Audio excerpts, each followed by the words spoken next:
Hello and welcome to this. It is the EggChasers Rugby Podcast, the podcast about rugby that doesn't take itself or the game too seriously. This is episode 3 of our World Cup voyage. And I'm here with Tim. I am here with Tim. Fine, I'm good with Tim. Hi, Tim. How are you? Hello, JB. Hello, Phil. Bonsoir. Hello. Bonsoir. Yeah. Hello, Tim. Well, Tim in a van and Phil here. Hello, guys. How are you doing? Once again, it was weird this time. Just like on the last episode where I woke up in the Stade Velodrome car park, or I was in the Stade Velodrome car park when we spoke. Once again, I woke up there this morning, and it was very weird because whereas on Sunday I was the only person in the car park, it didn't feel too weird. I was getting out like in pants to go and brush my teeth, and there were people pulling into part of their car to go to work. Of course, yeah. Amazing. Anyway, I've moved up the coast now to Cassis, which is where I'm calling you from, as I just sort of meander my way towards Nice. Have you had any... Is it creme de cassis? Creme de cassis, blackcurrant liqueur, I believe. I can't believe I didn't think to have some. I shall. I think you should... No, I probably won't, because I'm moving on tomorrow. I probably won't. Well, hang on. Why don't, every time... I mean, it could get expensive, this, but on your wage, no problem. Why don't you, at every town that you recognise as a drinks place, buy a bottle of something? That's a great... I mean, I don't know how you get it back. You'll have to post it, presumably, because you're not taking the camper. That's dangerous. I've got 7 weeks to just have to have a free-for-all. Anything that's left on like World Cup final, you can come over to Paris and we'll just knock it all back in the van. Do you know? Amazing. That, because you're travelling around, Tim, that'd be a really good way of like sealing your memories of just buying a bottle everywhere that you are and posting it back. Yeah. I think that'd be amazing. It would be cool, that. Because it wouldn't That be is a really neat idea, Jay. And then every time you've got guests around. So, do you know the history of the drinks globe? No. So the history of the drinks globe, allegedly, is that gentlemen travellers would go to their club and they would congregate around the globe, open it up and drink, and then plan their next expedition.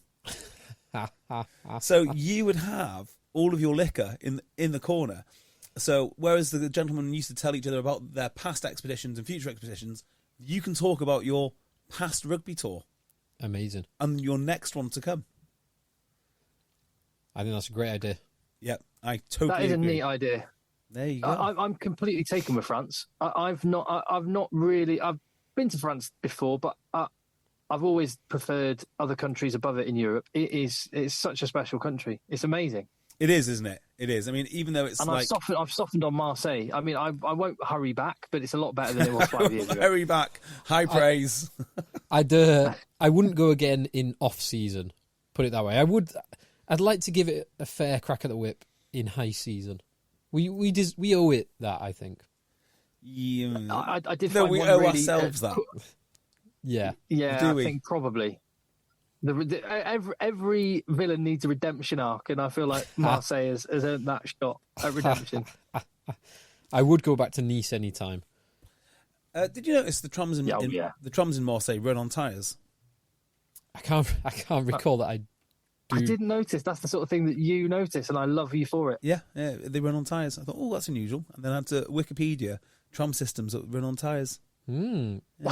Any other notable ones on the I world? think there's one in Canada.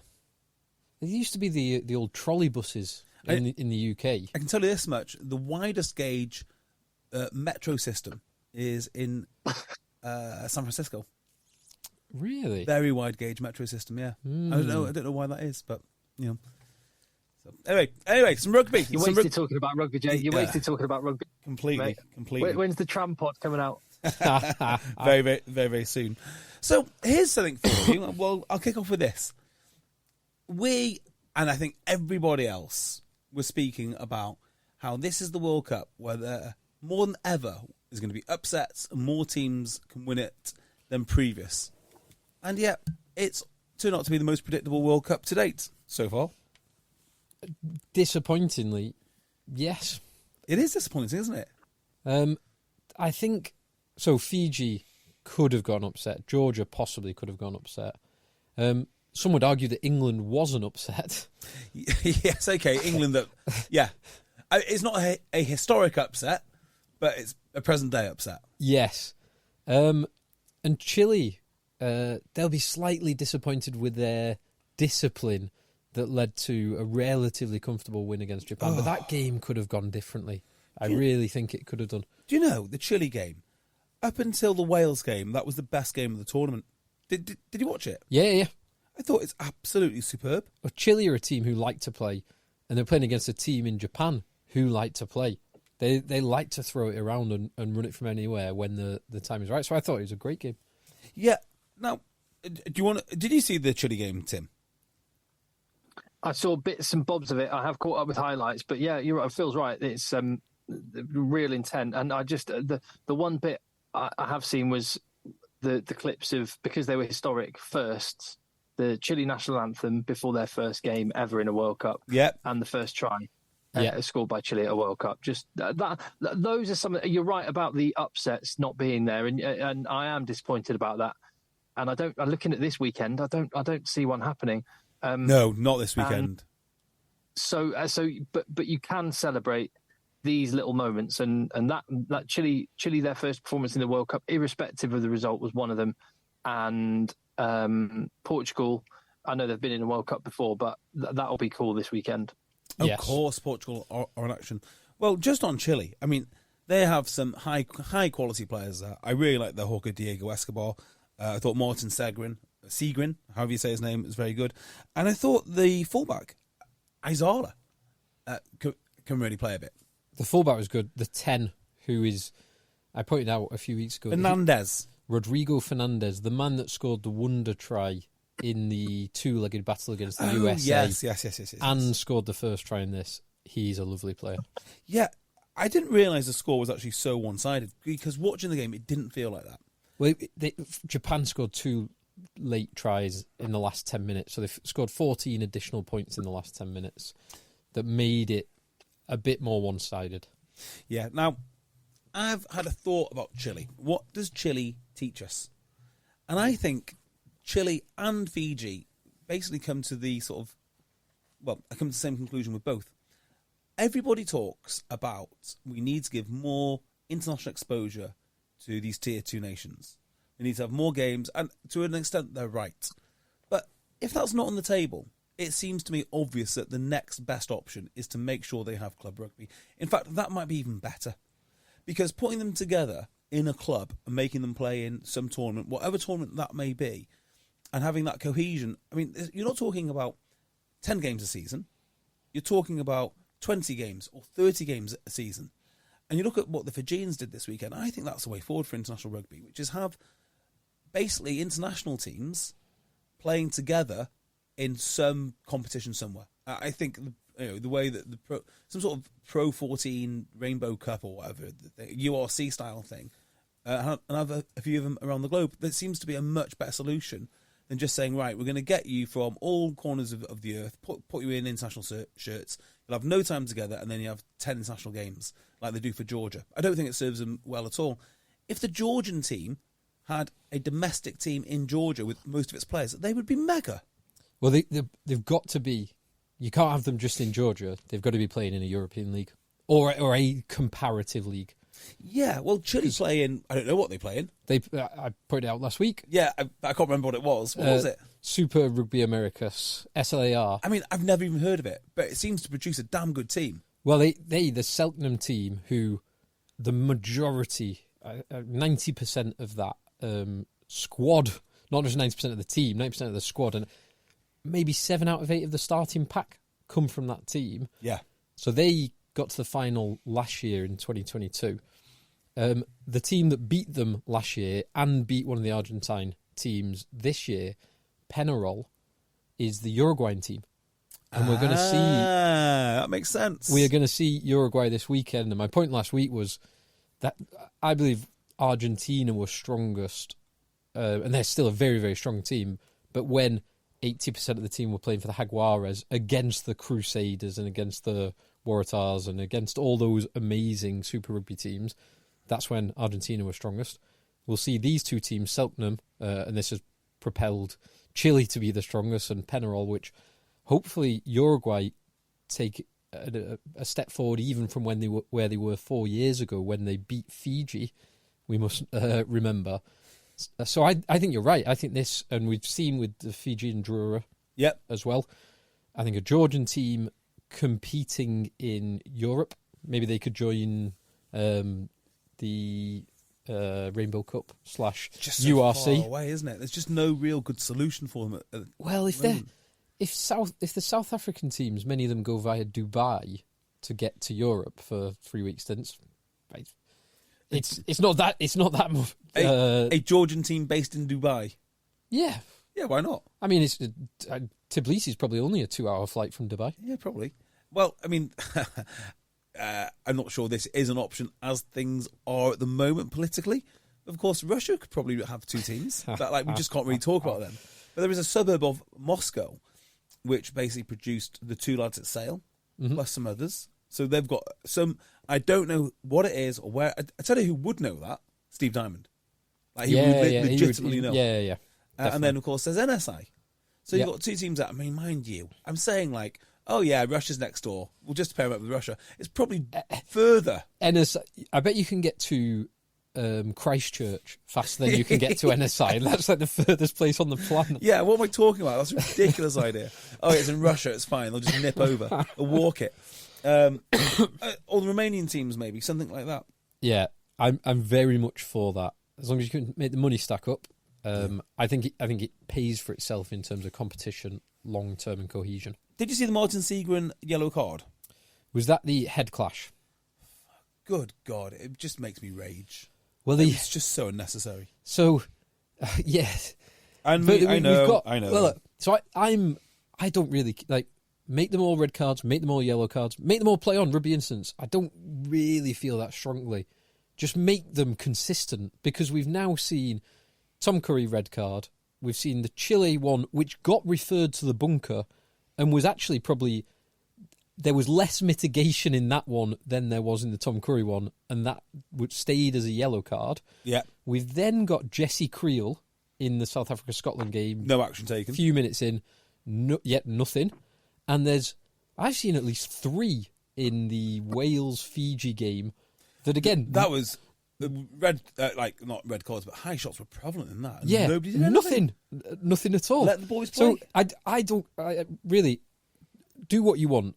Make whatever laws you want. Just apply them consistently. We talked a couple of weeks ago about the potential risks for the tournament and what could go wrong. And I think certainly Cocker and I flagged, I think all of us flagged, that inconsistency, bad decisions and inconsistent decisions are just going to be incredibly frustrating. And we've had one weekend and you've got 5 or 6 incidents, all of which have been dealt with differently. Yeah, agreed. Now, the one which... Sorry, go on, Tim. It was always the case. It was always the case, though. This is where I would just draw a distinction between this World Cup and previous World Cups. That was always the case, and I think fans accepted it. Well, we can have a moan and stuff, but you kind of just get referees are human. Referees interpret things differently. That can happen in a game, but it's because they've introduced this bunker system, they've introduced the checks and balances. Actually, I think it feels like the referees are less accountable, because ultimately the refs aren't making the decision. They're kind of just deferring it to someone else, someone in the ether who's just given a thumbs up or thumbs down. Well, they're truly outrageous. So go on. So I'm with you, Tim. They're deferring it, and they're deferring it in 2 ways. They're deferring the stuff that they notice, and they're saying, oh, well, it's a yellow card and someone else can deal with that decision. But they're also, I think, probably unknowingly or subconsciously deferring other stuff, because if they only half catch it, they don't need to do anything because they know their mate in the bunker is going to cover their backs. Except they're not doing, everything's getting missed. Yeah, and then fall back on, oh, well, the bunker missed it too, so it must not have happened. The one which really outraged me was Mateus Dittus. Now, this guy hit, who did he hit late? Was this the low tackle? Matsuda. This was the low, He tackled his thigh. And it went down a little bit, he fell down a little bit, and there's some accusation maybe he might have targeted the knee. Good. Good. That's what you meant to do.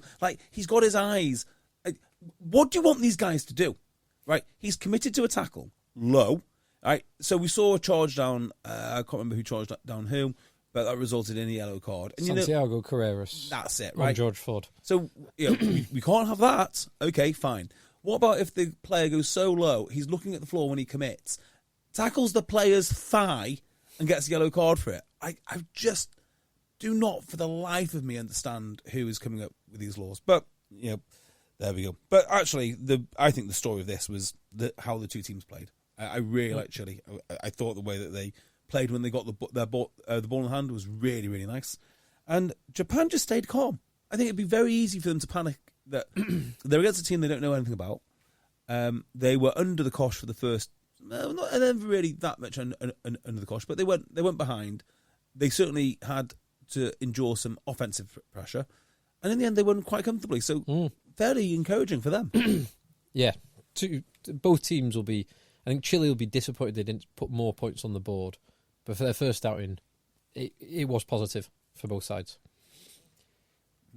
Right. Bigger games. Games of equal stature right now. Okay. So, yeah. Do you want to go with South Africa, Scotland? Should we do it sequentially? Let's do South Africa, Scotland then. So, Tim, so far, where did you watch this game? What were you doing? I was in the top tier of the stadium, in the journalist box. Maybe 2/3 of the way up, halfway up.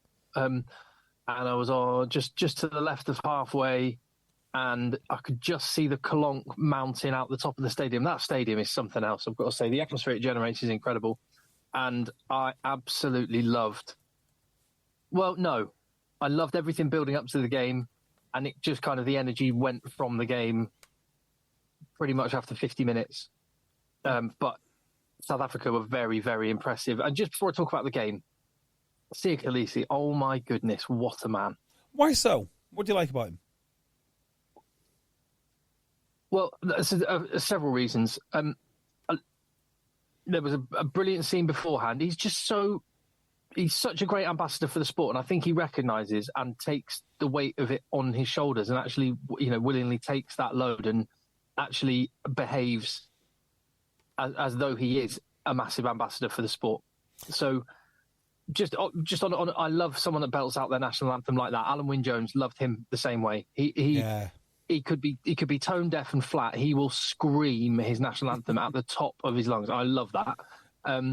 Secondly, the game had finished, and I was doing a little video, and I was doing some various bits and bobs. Most of the fans had gone, but there was like one thin layer of fans around the ground. I was like, oh, that's interesting. Loads of South African fans had just stood there. Anyway, but all the other players had come out and seen family, friends, taken a few photos and gone back in. And then Siya Kolisi comes in and does a one-man lap and take just photo. That's amazing. And he must have been doing that for a good half an hour. And I left before he'd finished. And then also I just loved his little moment in the press conference. Was that today? Was that this morning with when he sort of said, no, I'd like to go back. Jack Leonardo was asked a question about Marnie Libok, and then they moved on. And he said, sorry, before we move on, I just want to go back. And he just said, look, Marnie Libok does some incredible things. Nobody's perfect at everything every day, but that's the great thing about this team, is we share the load, and we celebrate what we're great at, and we help each other with the stuff we're not so great at. And it's only a little thing, but you just can't. Everything that man does is I just find the guy incredible. Okay, so that's really interesting, because I'm glad I asked the question, because I don't really get it, is the answer, and I don't get it because I guess you have to see him close up. So I'm glad you gave us that little report, because sometimes I just think, is this something which we're meant to say without questioning it? Like, we just automatically meant to say Siya Kolisi is inspirational, is an ambassador, and should never question it further. But I guess if you've experienced it firsthand, that's what you need to do to appreciate it. Well, we've all three of us. I've got to say, I've met him. I was really impressed. But I was also, to be fair, I was really impressed with everyone. Yeah, it's hard not to be impressed with those guys. Actually, there was two guys I was not impressed with. You're going to say who? Yeah. Stephen Moore was a bit of an arsehole, quite frankly. He wasn't he? In fact, he's an absolute arsehole. He was difficult. Yeah, just miserable. Well, yeah, miserable is the right word. Everybody else was absolutely brilliant. Yeah. I mean, who was Stephen Moore with? Because he was miserable too. Like the pair of them, it's like a double act.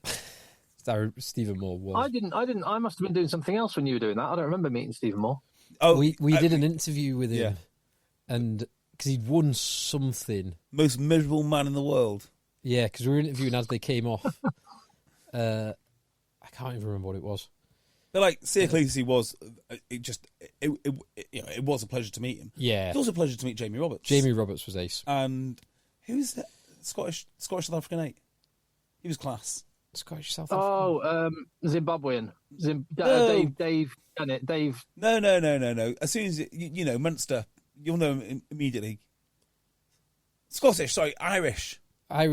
Oh, CJ Stander. Oh, right, CJ Stander. CJ Stander was ace, and the guy that got banned for drugs. Yeah, a Pee-wee Dianti. He was the most impressive guy that I met. That He day. was cool. Yeah, he was really cool. So yeah, that's very interesting, Tim. I like that. Yeah, very good. Good first-hand knowledge. So, 50 minutes are all changed. I mean, we know what happened on the scoreboard, but it felt like that in the stadium too. Yes, although what I would say is it felt inevitable that it wasn't.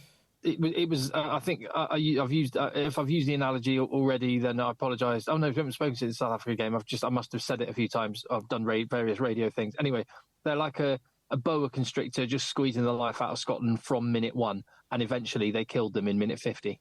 Yeah, it felt inevitable.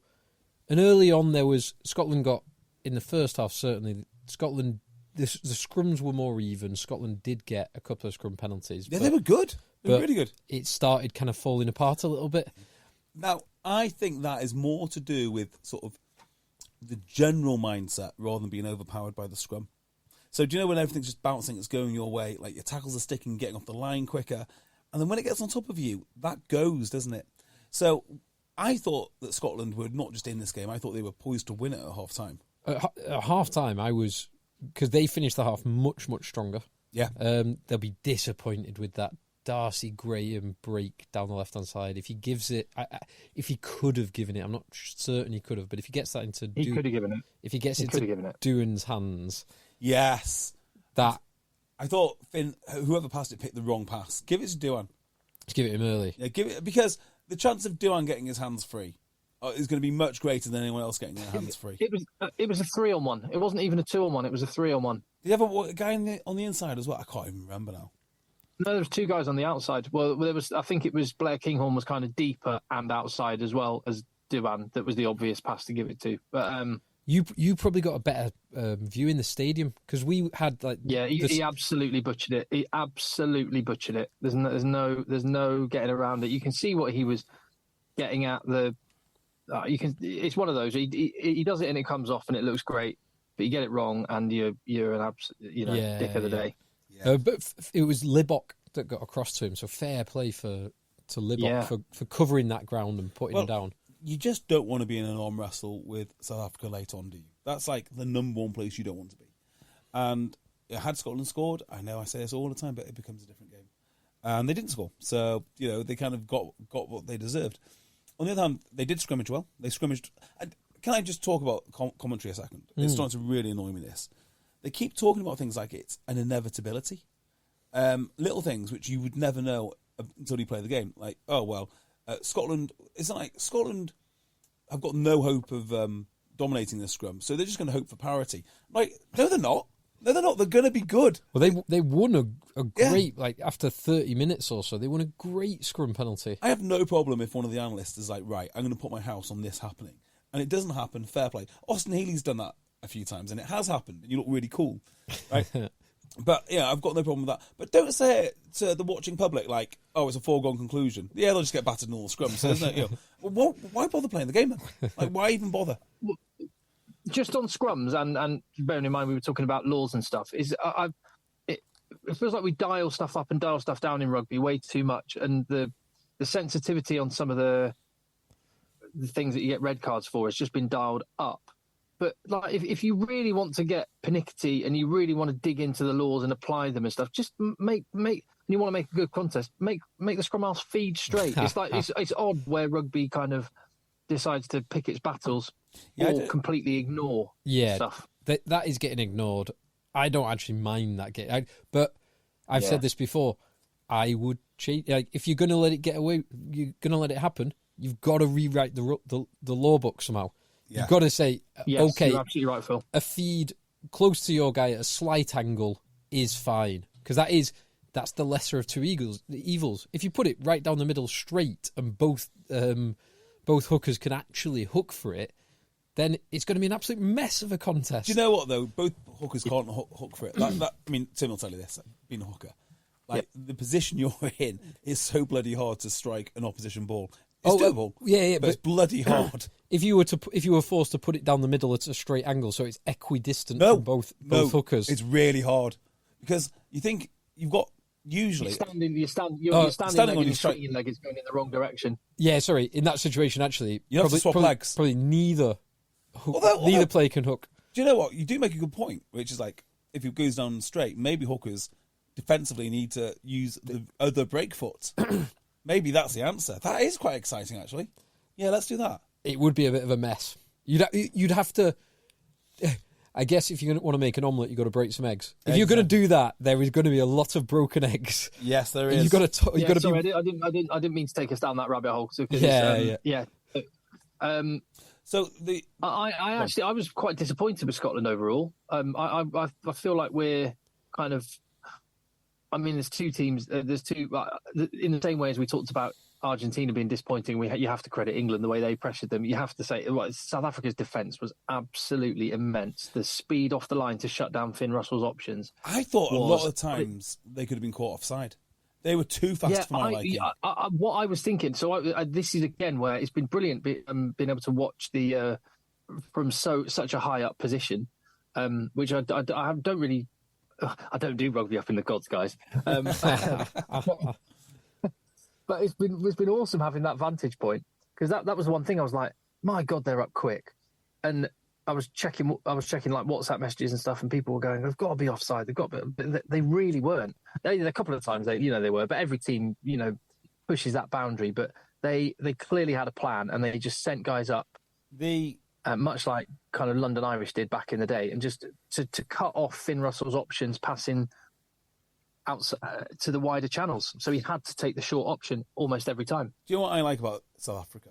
The aspect of their game that I really like. And I think this is just a logical thing that they must be looking at. But if you think about physicality in rugby, there's a lot of ways to neuter physicality. So like the maul is obviously very physical, but it's not that high collision contact, is it?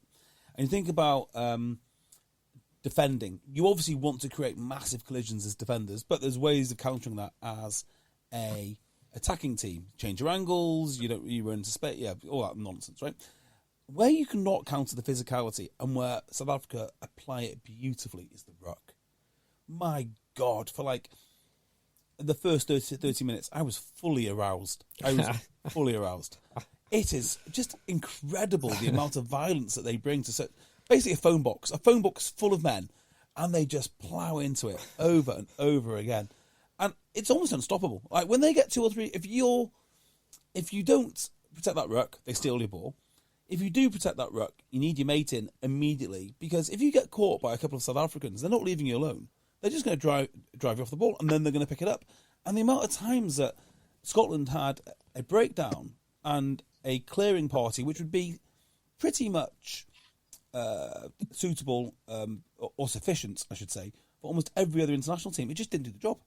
If you're playing South Africa, I think you probably need to keep the ball alive more, or you need to make sure that you recycle that ball so quick, it's just not part of the game. That's how good they are. And their body height, which was a point that I made, I think, last week, but it was because of a point made by Ross Tucker that Ninaba, as a former physio, is someone that's really got on board with a kind of body position, low tackle height, and low engagement on a ruck. And it's something that you see to their benefit. They use that body angles, body position, I think, better than any other team. And it's something I'm kind of keeping an eye on at the moment. I don't know about you, Phil, or you, Tim, but I find clearing rucks really hard. Like if I've got a guy jackling on the ball, I find it almost impossible to move him. It depends at where he's jackling. If he's, which is something that we see occasionally, and I think should be banned. If they're hooked onto a player, like Marchand won a penalty against The old Tom Curry hook. Yeah, Marchand hooked an arm under. I can't remember who. It might have been Ardi Surveyor. So you're then doubling the body weight that you're trying to clear. That becomes an impossibility. Yeah. So on that one, hang on, we're going to get too technical here. But like, if you've got one dynamic movement to place the ball and you decide to squeeze ball it, and you get caught with the ball under your torso, you deserve a penalty against you. If that guy is trying to, so the hook I think is perfectly legitimate. That should be a penalty anyway. Only in a squeeze ball situation, though. How else? Oh, I see what you mean. So he's okay, yeah. So if he goes long, if you go long, and then you still hook. You hook. That's the penalties against the jackler. But then, if you're clearing, you always latch onto the player, so you do have double the body weight the other way. Always. Latch onto. So there's a guy on the floor.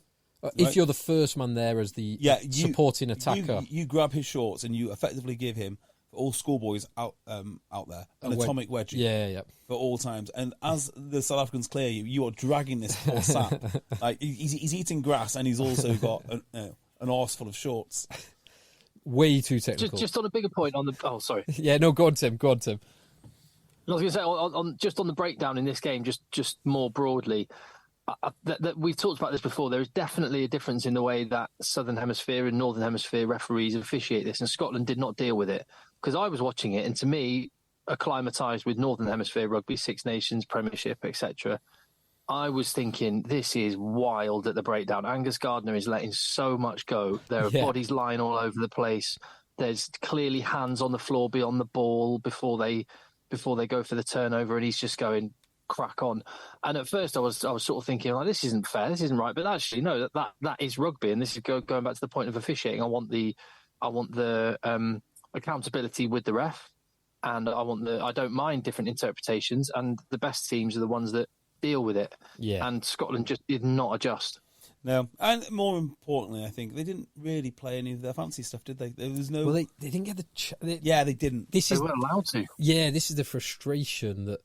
I mean, Scotland only ran 200 metres, 220 metres with ball in hand. How do you beat South Africa? Which is un-Scotland-esque. And it's less. So Scotland managed to run less metres with ball in hand than England did against Argentina. It's impressive. And England were explicitly trying not to run the ball. Whereas Scotland were... When you put it like that, Phil. Scotland were actually trying to run the ball. How do you beat South Africa? And judging by his performance, what is your best tactic? If you're going to beat them, what do you do? I don't necessarily think a tactic like England is a bad option. You kind of got to go one or two ways. You got to kick and try and shut down and force errors, or do a lot of running and try and tire them out. Yeah. So old South Africa teams. I know this is now a cliche. Go on, Tim. Sorry. I was going to say just about my short solution to that. If I were a coach trying to set up a team play South Africa, I think you've got to go heavy at the breakdown, because the transition turnover ball, that's where Scotland nearly scored. That's where New Zealand carved them up in the Rugby Championship first game.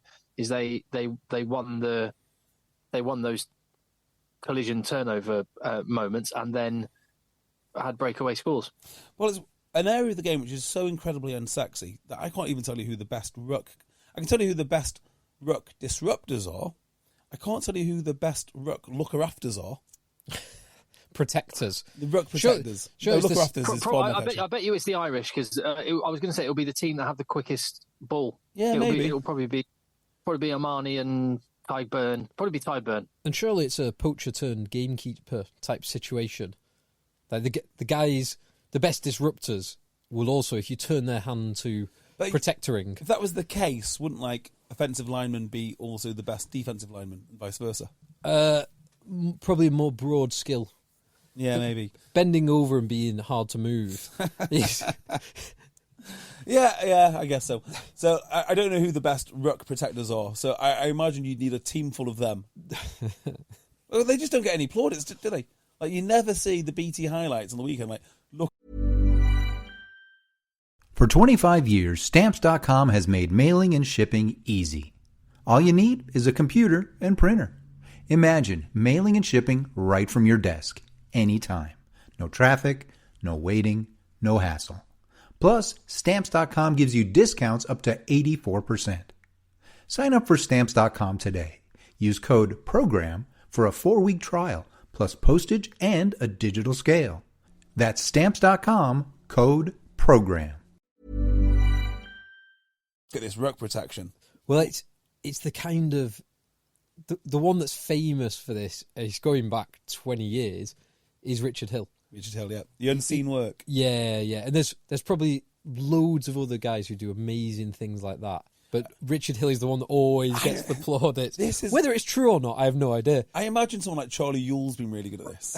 That's why he's in the team week in, week out, and we have no idea. Well, he's got to be good at something. It must be that, ruck protecting. Well, yeah, that's it. I was going to say, if there's a player that is picked consistently and doesn't appear to do anything, as in they don't do anything with the ball themselves or appear to, then they're probably doing exactly the job you talk about. And I was going to say, exactly what you said, JB. Probably Charlie Yules. Charlie Yules. So if you want to beat South Africa, we all agreed Charlie Yules. Perfect. Yeah. The solution you never expected to hear. South Africa, it is over. Get me Yules on the phone. So yeah, it was disappointing. I do agree that you need to apply pressure to South Africa. I know it's a cliche now. The problem with that is some of the talent that they can field. Oh, it's just remarkable. Field and bring off the bench. Yeah, oh. And we're not even talking about the forwards. I mean, I'm talking about like, is Andrisi. How the hell do I say his name? Arenzi. Yeah, amazing. I can't believe that 4 years after dominating England, what's his name is still... why can't I remember names? Makazole Mapimpi. No, he didn't even play. No. It was Colby. That's what I mean. I thought that's what you were saying. Oh, right, yeah. So 4 years Colby? after... Yeah, so fast men and men are slowed down. Cheslin Colby's not slowed down one bit. He's still in his prime, isn't he? I don't know. He's still in his monetary prime. He's 29. Yeah. So, right, monetary prime. He'll turn 30 around the World Cup final. Tim, can you tell me what date the World Cup final is? October the 28th. Yes. That is convenient. His 30th birthday is the 28th of October. Oh, there you go. Yeah, wonderful. What a birthday present. And on the bench, I mean, my word. Like Grant Williams, having him come on, he's so fast. Yeah. He's so bloody fast. His wheels are unreal. Oh, my word. Break outside from his own 22 was ace.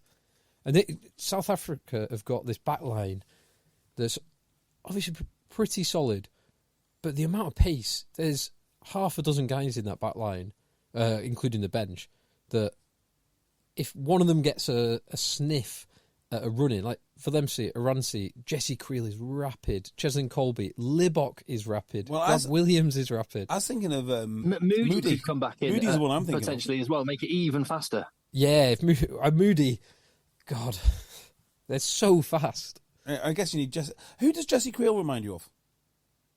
So I think, like, why is he so good? Don't know. Not Jesse Creel. Sorry. Someone else with like 3% body fat. Sorry, I'm not talking about Jesse Creel. Damien Diolande. Because he seems like, in some ways, utterly unremarkable in what he does. Like, who is the closest thing to Damien Diolande? Marnonu? I was thinking Brad Barrett. Like, so solid in defence, goes forward. Get rid of the solid in defence, as in a crush ball centre, maybe a Radradra, but more about him later. Like, he's just like, he's the sort of the odd one out. So him and Esterhazen. I mean, Esterhazen can also play a bit. He can. I'm sure Diolande can play a bit. But like, just, he does stand out, doesn't he, as like the one who isn't as explosive as all the others. He was the one who critical. He beat the most defenders this week. No, he didn't. He did. That's incredible. More than Aranse, more than Colby, more than Willemse, more than Creel, more than Jasper Wiese. Wow. More than anyone in Scotland, because no one in Scotland ran at all with the ball in hand. Incredible. Absolutely incredible. Yeah, all week we've been building up the Scottish backline, rightly so. Somehow we've overlooked... It's kind of like Ronaldo not being given credit for heading the ball in his early days. Yeah, South Africa are massive. They're also rapid. They are. Good luck, everybody. Good luck. On to Wales. JB, Oh, sorry. Just on Semi Radradra. Who in South Africa reminds you of Semi Radradra and how they play, minus the errors? Minus the errors. Jasper Visa. RG Snyman. He does, honestly, but maybe better. Like, runs the line, takes contact, offloads the ball beautifully. 2 immense offloads. If Radradra had done that, we'd be all raving about what a world-class story is. Radradra, so obviously we're transitioning to the Wales-Fiji game, but Radradra, he is... Do you remember years ago, absolutely years ago, we did like a little section on the worst wingers in space, or like wingers that are no good in space. Did we do this? We did this, like Sean Lamont and who was the other big... Nicky Walker. I try to think of Nicky Walker. He played for Ospreys. Yeah, crikey! These big, enormous wingers who, when they get open field, look for contact. Kind of like Jamie Roberts. Yeah, good on paper. Well, the kind of guys who are going to make 3 yards, whether they've got 30 yards of space in front of them or they've got a brick wall in front of them. Yeah, 3 yards no matter what. Jamie Roberts. Yes. Radradra has this thing where, and he did it to, I think it was George Ford last week, and he did it to maybe Gareth Davis this week, where he gets the ball in space, and instead of actually looking for the space, he just wants to run over someone. Yeah. And runs over and just basically hits. Would you say he plays 12 a little bit like an 8? He plays 12 like Jamie Roberts. He plays 12 like Bill Matter. Yeah. Or Jasper Visa. Yeah, Bill Matter and Jasper Visa and Semi Radradra all interchangeable, as is RG Snyman, in my opinion. So your boys won, JB? Yeah, I've got to say, mixed emotions on this. When they came out, I did feel a little twinge. Like, I kind of want them to do well, but I also want them to lose. But, just putting aside rooting interest, I love this game. I just sat up and I was watching it with my wife, who does not watch rugby at all. She actually said 2 things of interest this week. All week. Not just in the 80 minutes. All week. You were watching the game. First one was, she said, who's on comms? This is the Scotland game. So he's really good. It was Jim Hamilton. Like, completely unprompted. Who is on comms? He's really good. And the other one was, she's watching this and it's like, it was amazing. It was absolutely amazing. This was an unbelievable game. And it just unstructured, and Wales fell for every trap that Fiji laid, but unfortunately they wriggled out of it. And it was remarkable to see, actually, because Wales would do... I don't know. There was some discussion on one of our WhatsApp groups, like, was the idea for Wales to actually play it from everywhere and try and get on the edge of Fiji? If that was the case, I can see evidence of it. But I can't imagine it was. I can't imagine playing Fiji at Fiji's... I don't know. So one telling stat in this, Wales recorded 253 tackles in this game. Yeah. Which was nearly 4 times the number of tackles that Fiji only completed 70. So Wales 253 versus 70 from Fiji. Just an absolutely remarkable stat. So they tried to play turnover ball. But to get turnover ball, they had to defend so much. So the tactics we'll seem to teach be them. Just absorb as much pressure as you possibly can in order to eventually get some turnover ball. To be fair, that is the kind of counterintuitive thinking which does make Gatland a genius. The idea of giving Fiji any ball, in my mind, is nonsense. Yeah. Absolute categorical nonsense. He did win this game. And for that, he deserves a lot of credit because... Fiji, I mean, Radradra's drop at the end would be 1. They had at least 1, maybe, was it 2 disallowed tries? I remember... There was the double movement. Oh, yeah, the double movement, and then the guy jumps at... Oh, and Botian knocks it on. Was a double movement. Eroni Maui diving for the line, and the ref, Matt Carley said, it's to try on field unless you can clearly see it overturned. And there was the... Botia. The TMO said, was it Ben Whitehouse said No, it can't be Ben Whitehouse. He's Welsh. He was in a different game. Anyway, the TMO said no. He didn't ground it. I can't see a clear grounding or whatever. And then they looked at was Ironi Mawi hit by an illegal tackle? And in the case of Elias and Rowlands, they said that both were legitimate tackles. All of those things are debatable. Yes, I would agree with all of that. But he was, and it's the kind of thing that only Carly will pick up. His knee hit the floor and then he propelled himself forward and then he tried to reach out. So, I have no problem with that decision. I mean, look, yeah, it's unfortunate. Most referees would have let that go. Yeah, but look. If you know anything about rugby, you know Matt Carley knows his laws inside out. Absolutely, probably too much. He's the tax inspector, which will get you for 1 day over the deadline for tax return. That's who he is. He would be going wild if some of the lack of replays around tries, particularly around forward passes. That wouldn't happen on Matt Carley's watch. No, it would not.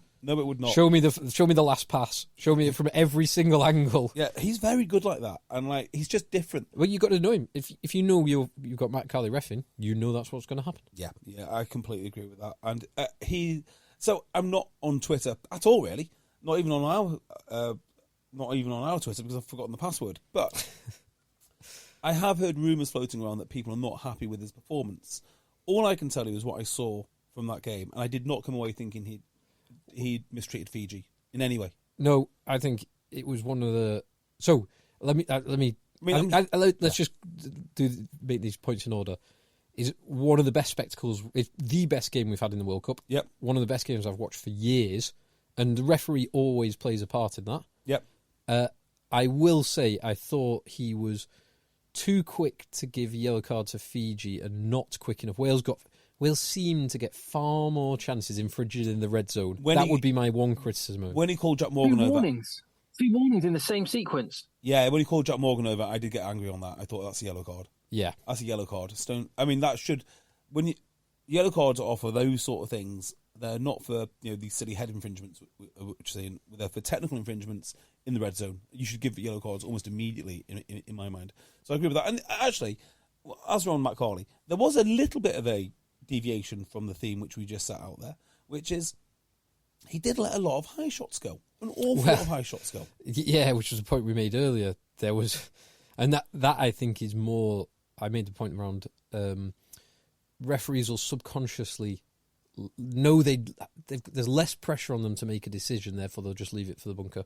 Yeah. But then if it's not getting picked up by the bunker, the referees need to start making decisions, especially when you've got the level of inconsistency that we've seen already in 3 days of games. But these were the sort of high shots which need to come back. So you got high shots which we don't want to see. We all know what they look like, and we don't want to see them. So I agree with that. But there was one which I can't remember which team infringed. I'm going to guess it was Wales that did this because I was supporting Fiji and I was angry about it. But the player starts low, comes high, rides over the shoulders, clips the back of the head, like a sort of horse collar type thing, which is definitely 100% like a seatbelty type thing. That is a penalty. Just was never called, and it was really obvious because it's on a kick return or something. And I thought, well, that's unusual. But then the game benefited from it because why do you want a penalty there? You want them running it back. You want them doing all these bits and pieces. So I thought we handled the game beautifully, actually, and I think the proof is in the pudding. The game was a great spectacle. It's a beautiful game of rugby. Hell of a game. See what Dylan Hartley said? I did not. What did Dylan Hartley say? What did Dylan say? Dylan Hartley said, and I'm kind of, I don't like picking on particular referees. So that's why I'm happy to talk about the general officiating and World Rugby's administration of the system and the processes. So I don't want this to be any sort of Matt Carley, but basically, Dylan Hartley said that Fiji lost that game because of their cultural humility and basically politeness. Shut up. Means that they weren't chopsing at the referee, and so they make it easier for referees to have 50-50 marginal stuff go against Fiji them. lost that game because hold on. Sorry, go on. You're before you cast it off. What I would say is what you got to remember is Dylan Hartley speaking from a position of someone who was constantly chopped in at a referee, was an international captain, and you were talking about how you want your pundits and commentators the other week to have been there and done it. I don't think you can just discount and go rubbish to someone who's been there and done it. I think it's at least where merits a conversation. All right, so the first point I'm going to make is it is entirely possible that Fiji could have manipulated the ref more, and I'm all for that. Go for it. But the reason they lost the game is not because of chopsings to the ref. They lost it because Bottia dropped the ball, because Maui dropped the ball, because Radradra dropped the ball, and because they had a disallowed try. That's why. That's why they lost it. So you just get one of those scores, you kick it, and you're ahead on the scoreboard. So all the chopsings. I think is an interesting point about what Dylan Hartley brought up. The broader conversation I think that's quite interesting is I noticed. I don't know where, because I was listening to a ref feed for some of the games. That wasn't with no commentary, so I don't know whether you missed some of it when there's the commentary happening over the top. But I understand the stakes are really high. This is a World Cup. Some of these games this weekend were so important. I'm a bit uncomfortable with how players are talking to referees and how referees are just kind of letting it go. And I do wonder if the sum total of all of that does add pressure and may manifest itself in stuff going one way or the other, which is only going to incentivize players doing it more. The thing is, it goes both ways, Tim, right? And I think you are right to point out my hypocrisy in saying that you want people who've done it and experienced it. Here's a guy, listen to what he says. So I kind of take that. On the other hand, I bet Dylan Hartley was a far different captain to the Dylan Hartley that called the referee a cheat, and the guy that got red carded, God knows how many times in his formative years. And I think chopsing can work. Yeah. I do think that. But I also think that it goes both ways. So if you take it too far, you will be on the back foot, and the referee will ping you off the park. It's a very, very fine line to draw. If you're not naturally drawn to that style of manipulating the ref, I wouldn't advise that you do it. In fact, the way that I manipulate refs has been incredibly nice to them and letting the other team do the mouthing off. I want to be communicating with the ref at all times. So it depends what style Fiji want, really. I suppose it just. Sorry, I'm sure Phil's got something to say on this. I'll just quickly say I'm sure this probably does highlight something which is easy to overlook. That whilst Semi Radradra, Lavani Bottia, or whatever, were under massive pressure when they were trying to execute a skill, the pressure these referees are under is immense. Yeah, it is, and it is a thankless task because you rarely get praised when you have a great game, but you always get criticised. Actually, you get criticised by both sets of fans, regardless of whether you have a good game or bad game. Yeah. I was going to make the point in the South Africa game. You might have picked this up better than we did, Tim, if you had a ref mic on, where Angus Gardner he kind of pushed back very strongly at one of the South African players talking to him, sent them away, only to realise it was Bongi Mbonambi who'd been made on-field captain at the time. So he apologised to me all the time. He did. Exactly, that was funny. He massively apologised. Fair play to him, because fair play to him for both sides, actually. If he hadn't been told he's captain and there's a player talking to him and he sends them away, I'm very happy with that. I'm kind of with you, Tim. I don't want to see too much chops in. But fair play for kind of immediately eating humble pie when he realised he was the one that got it wrong. Yeah. Agreed. Funny moment.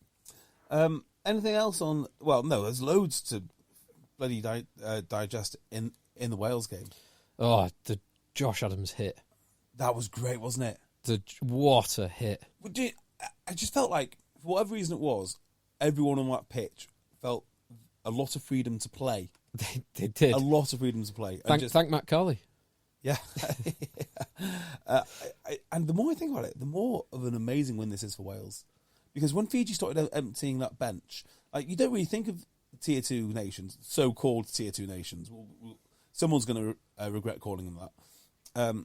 As like bringing on a strong set of finishers. But my word, Bottia comes on. A guy, I can't remember his name, the guy's paid four World Cups. Tuisova. And then, of course, Tuisova. And I couldn't help but put on my CrossFit group, you have to look at this guy's quads. Tuisova's he's in unbelievable shape. And how many times? I've never admired a man's calves like I admire Joshua Tuisova's. Incredible. His calves are bigger than my quads. They're massive. Yeah. And every time he was near the line, he's a freak. I was just shouting, "Give it to Tuisova! Give it to Tuisova!" I I mean, he's so massive and so destructive. He puts Radradra on the wing, and they do the same thing. They do exactly the same thing. Yeah. So. I can't remember if it was Tuisova that was outside. I don't think it was. But this is the one thing with the whole Radradra drop. Let's just get onto that briefly. That there's a couple of things overlooked in this. Had he picked it up and scored, it was a touchline kick to win the game. It wasn't to win the game itself. And without Caleb Muntz, I don't think Fiji are winning that game anyway. I think they are, Tim. I just think they are. And secondly, I mean, yes, it was a drop, and Radradra his face. That was. Oh my God! I just human to human. That's heartbroken for him. The close up on his face. You just what a place to be for any rugby player right there in that moment. But the other thing is, like, there was no need to throw a miss 3. There absolutely was. What are you talking about? Miss 3 bounce pass. That was exactly the right option. I can't believe you're saying this. It was Joshua Tuisova. What is he better? He was the one who threw the pass. What is he better at? running straight 15 yards out from the line. But let's just make the counter argument here. The whole point of Joshua Tuisova, much like the whole point of Jamie Roberts, is the fact that he attracts players in.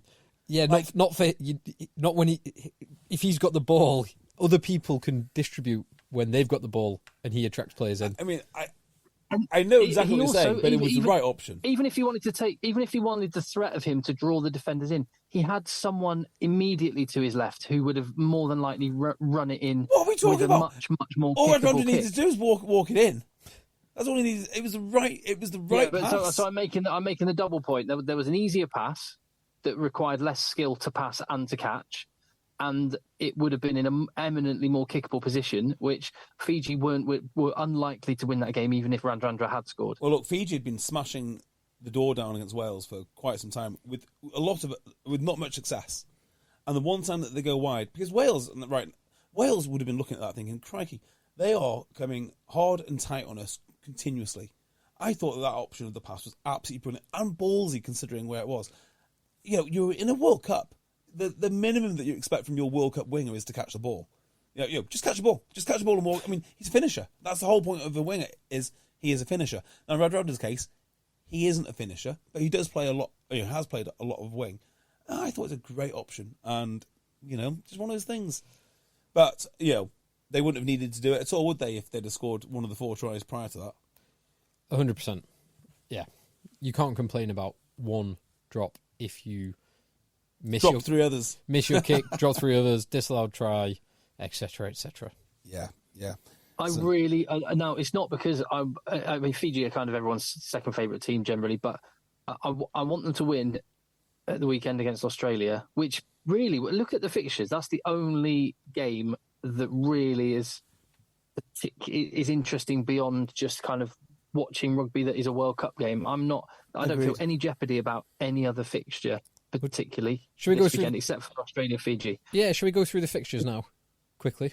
Well, yeah, I'll just make the point before you do that if Fiji don't beat Australia, Pool C fizzles right out, and what was only a few days ago, look, we were calling it a group of death and stuff, could be kind of over as a narrative, really, except for the Wales, Australia deciding who's top.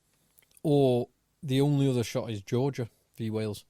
If Georgia beat Wales, regardless of the Fiji-Australia result, it is back on for that second place.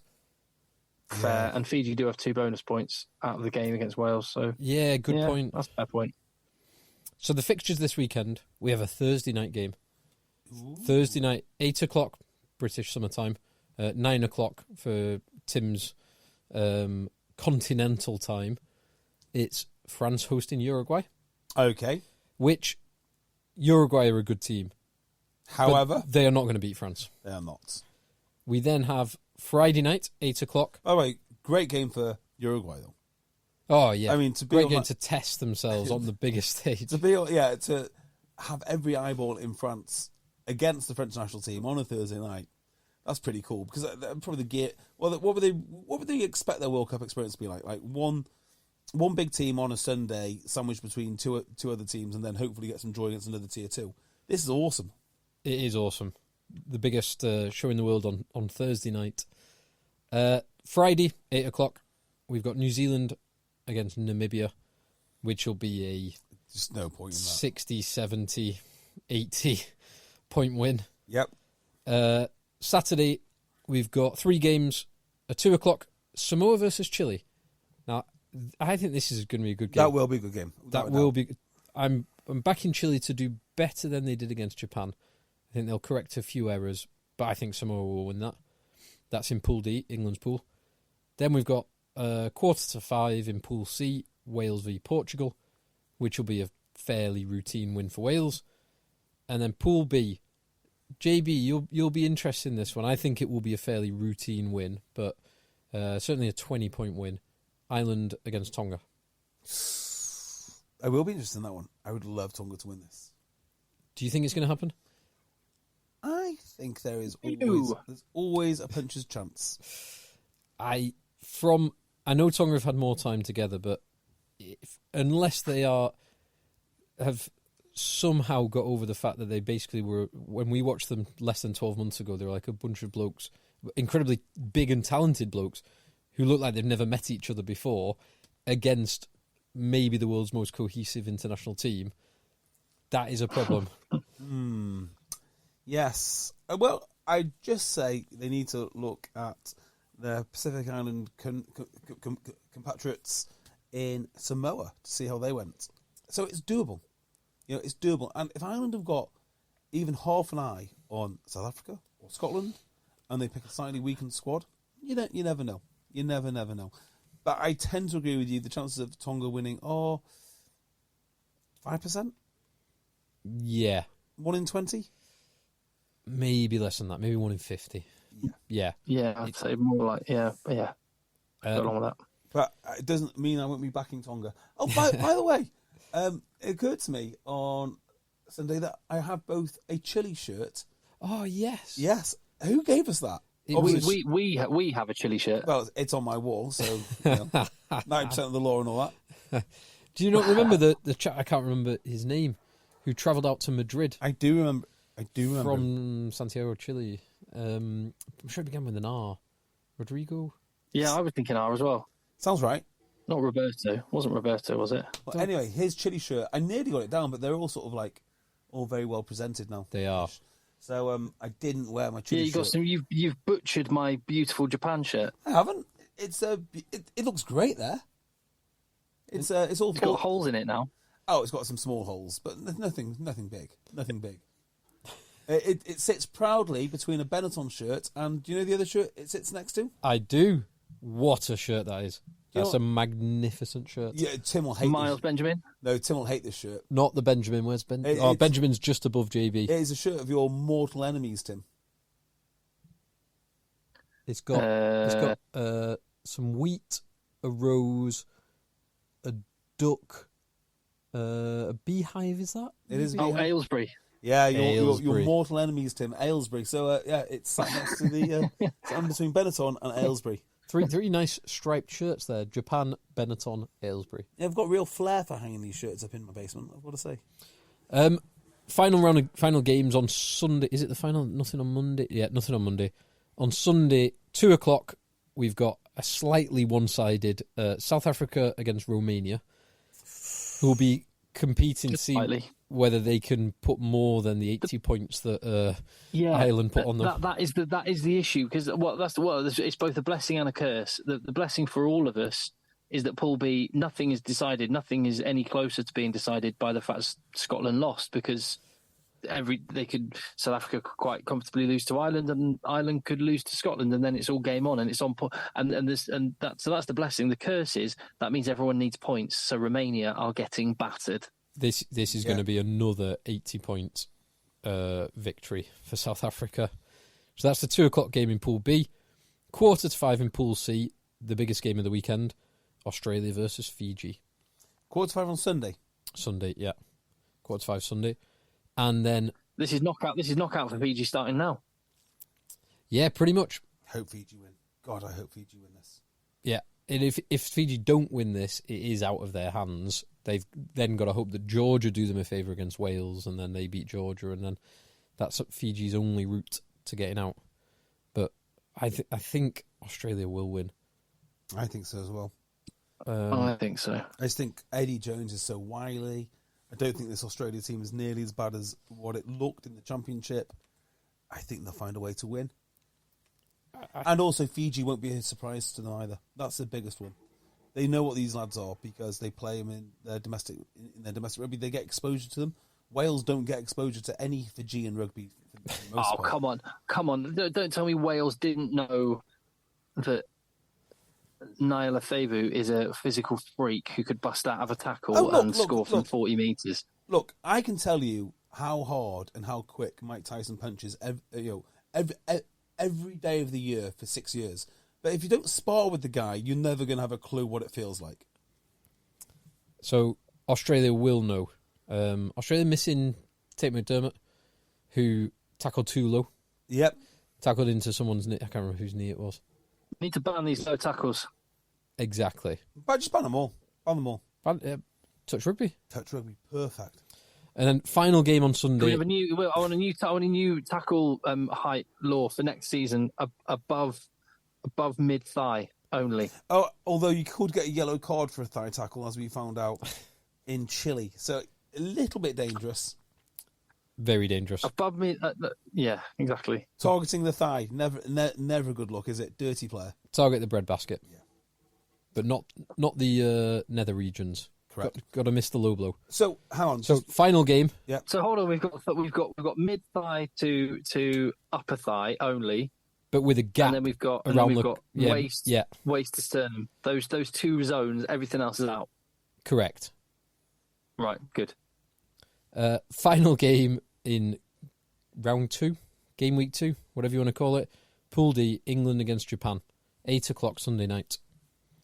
Oh Christ, that is good. Yeah, so that's Japan, probably the third best game of the weekend. Well, you say it's good, but that does mean. I mean, it means I'm gonna have to be. I'll be up like after midnight, just before the rugby's done, before I can actually just sort of sit back with a beer or anything, and then in the morning, the bloody breakfast shows on the TalkSport breakfast show will want to talk about it because it was on the night before. So it's a tough life for you, Tim Cocker.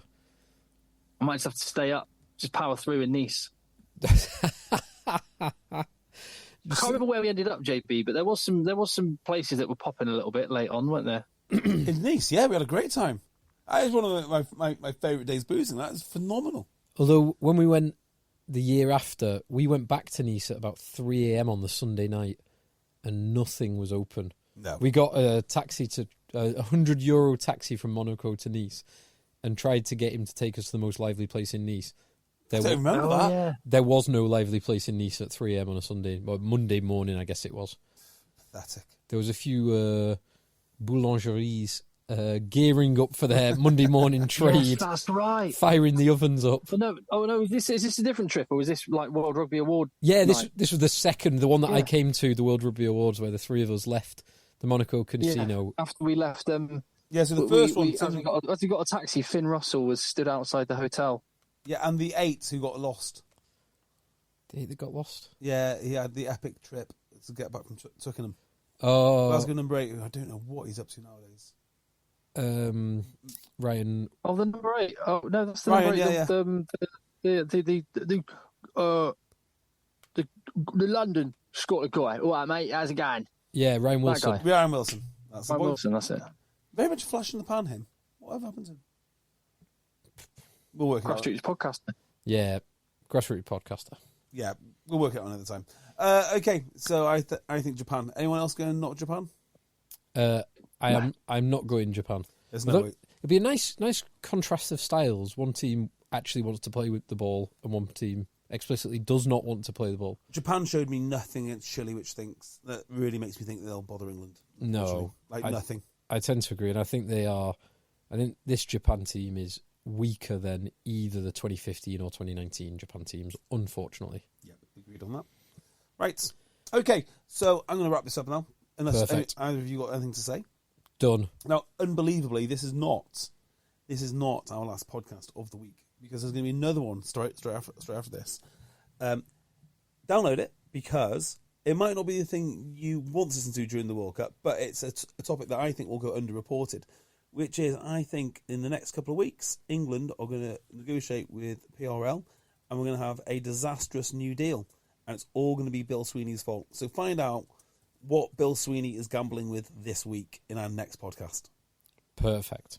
Excellent. Right, me, Tim and Phil. See you later. Bye.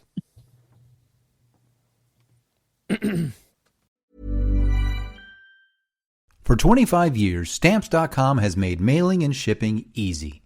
All you need is a computer and printer. Imagine mailing and shipping right from your desk, anytime. No traffic, no waiting, no hassle. Plus, Stamps.com gives you discounts up to 84%. Sign up for Stamps.com today. Use code PROGRAM for a 4-week trial, plus postage and a digital scale. That's Stamps.com, code PROGRAM.